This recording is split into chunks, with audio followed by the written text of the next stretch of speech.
जहाँ 4 बर्तन होते हैं वो आपस में तो खटकते ही हैं। ये कहावत तो आपने सुनी ही होगी। आज की हमारी कहानी में बर्तन 4 नहीं बस 2 ही है, लेकिन उनमें आपस में खटपट बहुत हो रही है। क्या हुआ, नहीं समझे?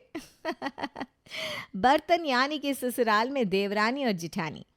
सिन्हा परिवार में 2 बहुएं हैं, बड़ी बहू शालू और छोटी नीलू। जहां बड़ी बहू शालू नौकरी पेशा है, वहीं छोटी नीलू घर में रहकर घर की देखभाल करती है और जिठानी की नौकरी से चिढ़कर अपना खून जलाया करती है। मम्मी जी देख रही हैं आप, आज फिर से ऑफिस जाने में लेट हो गई। अरे आप इस नीलू से कुछ कहती क्यों नहीं? कोई दिन ऐसा नहीं होता जब ये टाइम से टिफिन पैक करके दे दे। हर रोज का ड्रामा है इसका कि टिफिन पैक करने में लेट कर देती है। अब ऑफिस कोई मेरे चाचा जी का तो है नहीं कि मैं वहां रोज लेट पहुंचूं और कोई मुझसे सवाल जवाब भी ना करे। ऐसा है भाभी, एक तो मैं आपका टिफिन बनाकर दे रही हूँ, ऊपर से आप मुझे ही बातें सुना रही हैं। अगर मेरे खाना बनाने से इतनी तकलीफ है तो खुद क्यों नहीं बना लेती? खुद बनाइए और टाइम से ऑफिस जाइए। किसने रोका है आपको? भलाई का तो ज़माना ही नहीं रहा। किसी के साथ भलाई करो, ऊपर से बातें भी सुनो। हाँ तो कोई एहसान नहीं करती हो? अगर टिफिन बनाकर देती हो तो मैं भी ऑफिस में जाकर 8 घंटे काम ही करती हूँ। मुझे खाली बैठने के पैसे नहीं देते। और वैसे भी अगर तुम दिन में घर का काम करती हो तो शाम को आकर खाना मैं बनाती हूँ, इसलिए ज़्यादा मुंह बनाने की ज़रूरत नहीं है। तुमसे तो ज़्यादा ही काम करती हूँ मैं। कल से टाइम से टिफिन बनाकर दे दिया करो, वरना ठीक नहीं होगा।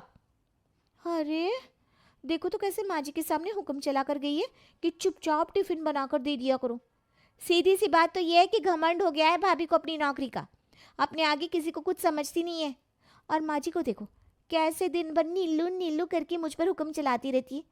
लेकिन जहाँ जेठानी जी की बात आती है, सबके मुंह पर ताला लग जाता है। नौकरी करने वाली जेठानी शालू को घर में मिल रहे मान सम्मान और आज़ादी के कारण नीलू उससे जलने लगी थी। इसलिए हर समय वो उसे नीचा दिखाने की कोशिश में लगी रहती थी। एक दिन, मम्मी जी मुझे ऑफिस के काम से 3 दिन के टूर पर जाना है, मैं आज शाम को ही निकल जाऊंगी। ठीक है बेटा, कोई बात नहीं। तुम अपना ख्याल रखना और किसी चीज़ की ज़रूरत हो तो नीलू को बता देना, वो पैकिंग में तुम्हारी मदद कर देगी। हाँ हाँ, क्यों नहीं। नीलू तो नौकरानी है ना इस घर में सबकी, जो वो सबकी मदद करती घूमती फिरती रहे। जैसे कोई और काम ही नहीं है जेठानी जी के आगे पीछे घूमने के अलावा मुझे। इन्हें 3 दिन के लिए ऐश करने के लिए बाहर जाना है, उसमें भी मैं इनकी मदद करूं। दूध पीती बच्ची है क्या जो अपना सामान खुद पैक नहीं कर सकती? मदद करे मेरी जूती। हाँ। देवरानी नीलो गुस्से में अपने कमरे में चली जाती है। शाम के समय जेठानी अपना सामान पैक करके अपने ऑफिस के टूर पर निकल जाती है और पूरे 3 दिन के बाद वहां से लौटती है। अरे नीलू, जल्दी से 1 कप चाय बनाकर पिला दे, बहुत थकान हो रही है। महारानी होटल में आई है ना, जो आते ही ऑर्डर चलाने शुरू कर दिए। मेरी तो कोई वैल्यू ही नहीं इस घर में। हर आता जाता मुझ पर ऑर्डर चलाकर चला जाता है। नीलू बेमन से दांत पीसते हुए जेठानी के लिए चाय लेकर जाती है और टेबल पर रखकर बिना कुछ बोले वापस आ जाती है। अभी 1 सप्ताह ही बीता होगा कि शालू एक बार फिर से 4 दिन की ट्रिप पर जाने की बात अपनी सास से कहती है। माँ जी, प्रमोशन का समय है ना, ऐसे में मुझे खुद को साबित करके दिखाना होगा, वरना इस बार भी प्रमोशन मेरे हाथ से चला जाएगा। लेकिन चाहे जो हो जाए, इस बार तो मैं ये प्रमोशन लेकर रहूंगी। बस 4 दिन की बात है, मुझे ऑफिस की तरफ से एक मीटिंग के लिए जाना होगा। 4 दिन बाद मैं लौट आऊंगी। अरे भैया, ये तो अब रोज़ का ही तमाशा हो गया है।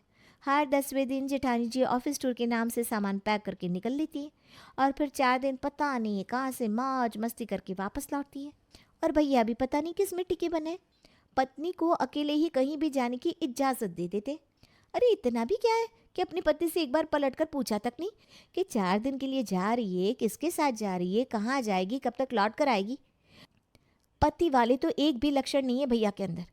पता नहीं कोई आदमी इतना सीधा कैसे हो सकता है।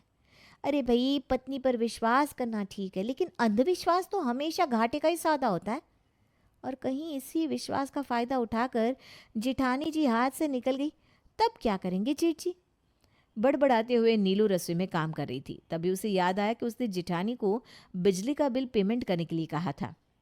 पता नहीं भाभी ने बिल भरा या नहीं, एक बार फ़ोन करके पूछ लेती हूँ। नीलू अपनी जेठानी को फ़ोन लगाती है। हाँ नीलू, क्या हुआ? ओ भाभी, आपको डिस्टर्ब करने के लिए सॉरी, लेकिन मैं ये जानना चाहती थी कि आपने बिजली का बिल जमा तो कर दिया था ना? आपको पता है ना आजकल कितनी सख्ती चल रही है। बिजली का बिल समय से जमा ना करो तो बिजली वाले आकर सप्लाई काट देते हैं। अरे मैंने बिल जमा कर दिया था, तुम चिंता मत करो। और कोई ज़रूरी बात नहीं है ना? अभी शालू नीलू से बात कर रही थी, तभी उसे पीछे से किसी बच्चे के रोने की आवाज़ सुनाई देती है और एक आदमी शालू को उसके नाम से पुकारता है। अरे भाभी, ये आवाज़ किसकी आ रही है पीछे से? अरे कुछ नहीं, मेरे बॉस हैं, मैं बाद में तुझसे बात करती हूँ। अरे, ये सब चल क्या रहा है? मैंने फ़ोन तो भाभी को किया था और वैसे भी इस समय रात के 8:30 बज रहे हैं। इस वक्त तो वो अपने होटल में वापस आ गई होगी। रात के 8:30 बजे बॉस और उनका बच्चा भाभी के आसपास क्या कर रहे थे? अरे, ये सब कुछ और ही चक्कर तो नहीं चल रहा? कहीं ऐसा तो नहीं कि जेठानी जी बहाने से अपने दूसरे ससुराल जाती है, जहाँ पर इनका दूसरा पति और बच्चा भी हो? अरे नीलू, तू बिना बात पता नहीं अपनी सोच के घोड़े कहाँ कहाँ तक दौड़ा देती है। ऐसा तो सब फिल्मों में होता है, ऐसा थोड़ी ना हो सकता है। लेकिन भाभी के रंग भी तो कुछ ठीक नहीं है। कहीं मेरी सोच ही सही साबित हो गई तो? तब तो ये बहुत बड़ी बात हो जाएगी ना। मुझे माँ जी और जेठ जी से बात करनी चाहिए। आखिर उन्हें भी तो पता होना चाहिए ना कि उनकी बीवी और बहू ऑफिस के काम का बहाना करके कहाँ कहाँ घूम फिर रही है और क्या क्या गुल खिला रही है। नीलू अपनी सास के कमरे में जाती है। क्या बात है छोटी बहू, इस वक्त तू मेरे कमरे में क्या कर रही है? माँ जी, आपको ना एक ज़रूरी बात बतानी थी। मुझे नहीं पता मैं सही सोच रही हूँ या गलत, लेकिन जो मुझे महसूस हुआ, मैंने सोचा एक बार आपको भी बता देती हूँ। अरे क्या हुआ है, साफ साफ बताना। माँ जी, मैंने ना अभी बिजली का बिल पूछने के लिए भाभी को फ़ोन किया था। आप ये जानकर हैरान रह जाएंगी कि उनके पीछे से ना किसी 3-4 साल के बच्चे के रोने की आवाज़ आ रही थी और किसी आदमी ने उन्हें उनके नाम से भी पुकारा। अब आप ही बताओ, इतनी रात को उनके कमरे में कौन आदमी होगा जो भाभी को शालू कहकर आवाज़ लगाएगा और जिसके पास एक बच्चा भी हो? अरे मुझे नहीं समझ में आ रहा तू क्या कहना चाह रही है। ऑफिस के टूर पर गई है ना, तो वहाँ बच्चे क्या करेंगे? वही तो मैं सोच रही हूँ ना माँ जी, कि ऑफिशियल टूर पर बच्चे क्या करेंगे वहाँ? हाँ, बुरा मत मानिएगा माँ जी, लेकिन कहीं ऐसा तो नहीं कि आपकी बड़ी बहू ने एक और ससुराल बसा रखा हो और वो हर 10वें दिन अपने दूसरे पति और बच्चों से मिलने के लिए जाती हो? हाँ, मतलब एक बार सोच कर देखिए, पैसे तो अच्छे खासे कमा लेती हैं। हो सकता है एक और शादी कर रखी हो जो हमारी जानकारी में ना हो। अरे कैसी बेहुदी बातें कर रही है छोटी बहू तुम। माना कि तुझे बड़ी बहू से परेशानी रहती है, लेकिन किसी से जलने का यह मतलब नहीं कि तुम उसके बारे में ऐसी अफवाह फैलाओ। माँ जी, मुझे जेठानी जी के बारे में अनाप शनाप बातें करने का कोई शौक नहीं है। मैं तो बस ये कहना चाहती हूँ कि हमें इस बात को ऐसे ही इग्नोर नहीं करना चाहिए। एक बार ठोक बजाकर देखने में क्या बुराई है? और वैसे भी आपने देखा नहीं कि भाभी आजकल हम सबसे कितनी कटी कटी सी रहती है।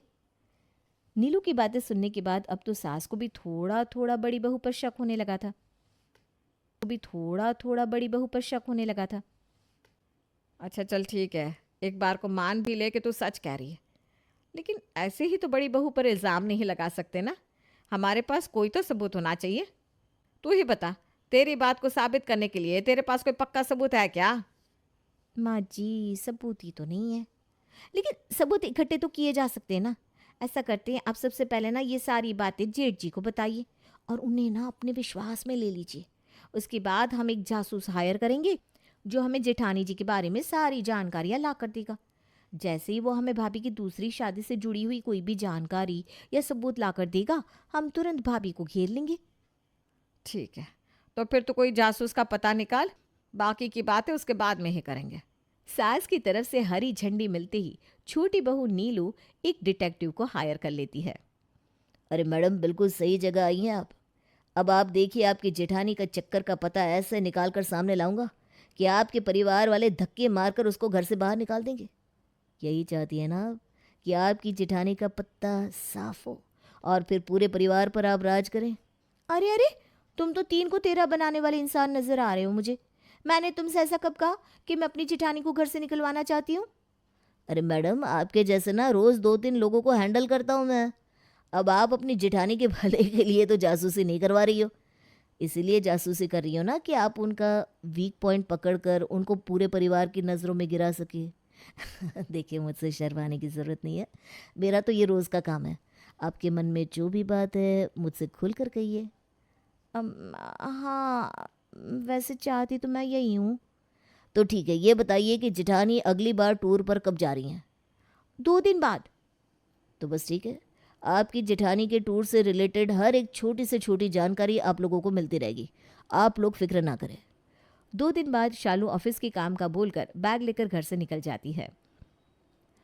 टारगेट घर से निकल गया है, तुम एक्टिव हो जाओ और ध्यान रहे सारी इन्फॉर्मेशन हमें मिलनी चाहिए। डिटेक्टिव शालू का पीछा करने लगता है। वो देखता है शालू घर से निकलकर सीधा अपने ऑफिस गई है और वहां से 2 लोगों के साथ एक कार में बैठ गई है। हेलो मैडम, टारगेट ऑफिस से निकल चुका है। टारगेट के साथ 2 आदमी और हैं और वो लोग कार से सिटी एरिया की तरफ जा रहे हैं। वेरी गुड, तुम ऐसे ही मुझे अपडेट करते रहना। और सुनो, जब वो कार से उतरेगी ना तो उन लोगों के साथ उसकी 1-2 फोटो खींचकर मुझे भेज देना। डिटेक्टिव नीलू के कहे अनुसार शालू का पीछा कर रहा था। कुछ देर बाद एक बड़े से बंगले के सामने वो कार रुकती है और कार में से 4 लोग उतरकर अपना अपना लगेज लेकर बंगले के अंदर जाने लगते हैं।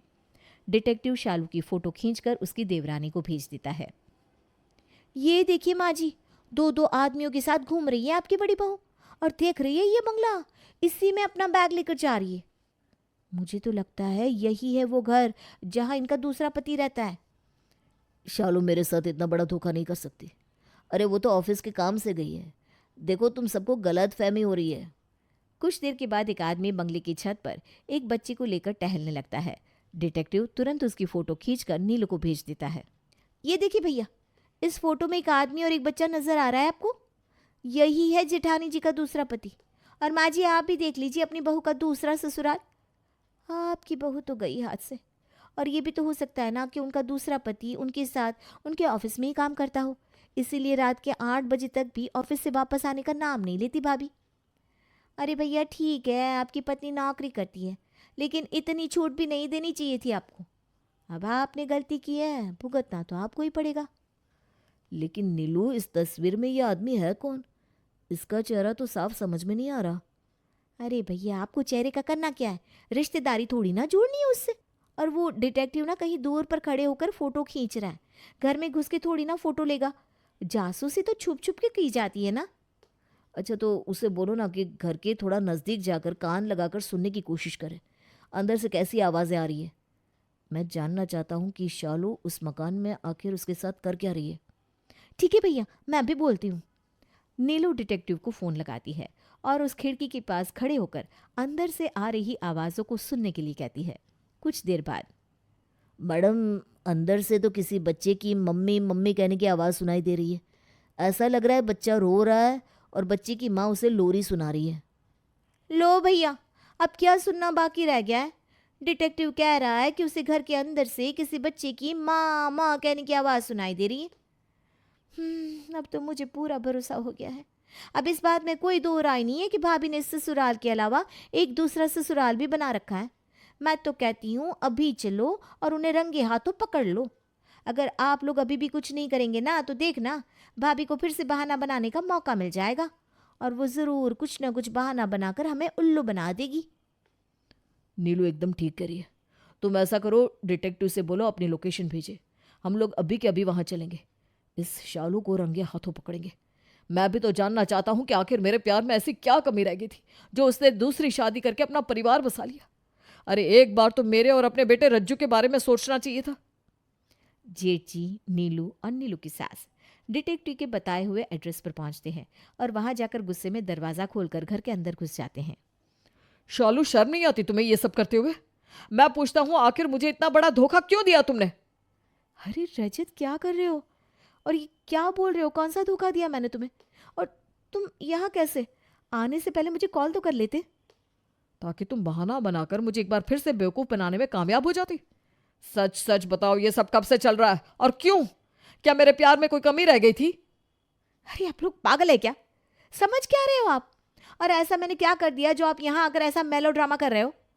कुछ तो शर्म करो, ये कोई जगह है ये सब बातें करने की? अच्छा, जो तुमने किया उसके बाद भी अक्कड़ कम नहीं हो रही है तुम्हारी। ये बताओ, अपने रज्जू के बारे में क्या सोचा है? उसके लिए तो तुम ही उसकी दुनिया हो ना।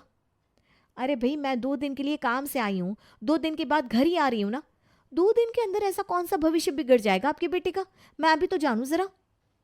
ये बताओ, कहाँ है तुम्हारा दूसरा पति और वो बच्चा जो तुम्हें मम्मी मम्मी कहकर पुकार रहा था?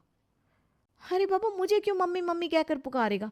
मुझे तो मम्मी कहने वाला बच्चा तुम अपने घर पर छोड़कर आए हो ना। तो फिर यह बच्चा कौन है? अरे, वो मेरा बच्चा नहीं है, मेरे बॉस का बेटा है। और ये बंगला जहाँ आप लोग खड़े हैं, ये भी मेरे बॉस की ही प्रॉपर्टी है। अभी कुछ दिन पहले ही वो लोग इस नए बंगले में शिफ्ट हुए हैं। हमारे ऑफिस में कुछ रेनोवेशन का काम चल रहा है, इसीलिए हम लोग बॉस के घर से ही काम कर रहे हैं। और यहाँ सिर्फ मैं अकेली नहीं आई हूँ, वो देखो, मेरी टीम के बाकी लोग भी यहीं आए हुए हैं। हमारी कंपनी के पास एक बहुत इंपॉर्टेंट प्रोजेक्ट है, जिसके लिए हमें रात में काफ़ी लेट तक काम करना पड़ता है। इसीलिए बॉस ने हम सबका रुकने का इंतज़ाम अपने बंगले में ही करवा दिया। देखिए मिस्टर रजत, आपकी सोच इतनी छोटी होगी ऐसा मैंने कभी नहीं सोचा था। आप अपनी पत्नी पर शक कर रहे हैं? अरे इतनी मेहनती और काबिल पत्नी है आपकी, आपको तो उसका साथ देना चाहिए था। बॉस की बात सुनकर रजत शर्मिंदा होकर वहां से चला जाता है। घर पहुंचकर नीलू की सास घर में अफवाह फैलाने के जुर्म में नीलू को सजा के तौर पर 2 वक्त का खाना बनाने की सजा सुनाती है। कहने का मतलब ये है कि अभी तक तो नीलू सिर्फ सुबह का खाना बनाती थी और उसी में पूरा दिन हाय हाय किया करती थी, लेकिन